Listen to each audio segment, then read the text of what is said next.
Today I'll be doing fish off the grid. These are the breaded fish fillets that you get in the store, and I'm going to be cooking them in butter.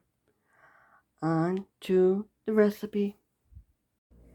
If you'd like to see more off the grid units, please subscribe to my channel.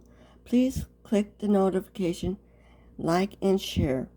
It helps my numbers out. Thank you.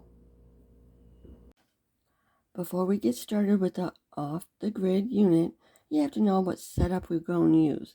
You got to have a 9x13 cake pan, a miniature cookie sheet that you flip upside down so you can put the tea light candles on it.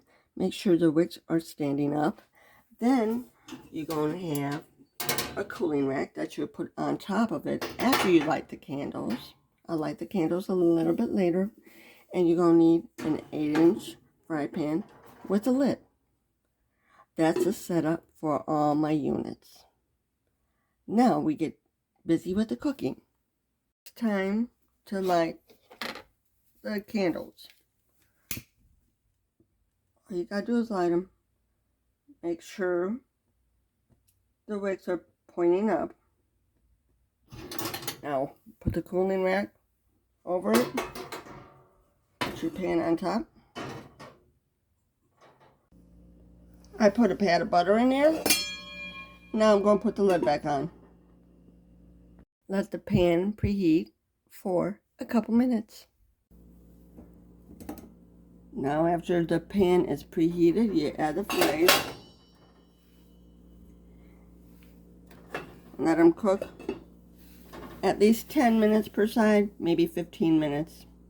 I'll now turn them over. I let them go 15 minutes. See, they're getting brown.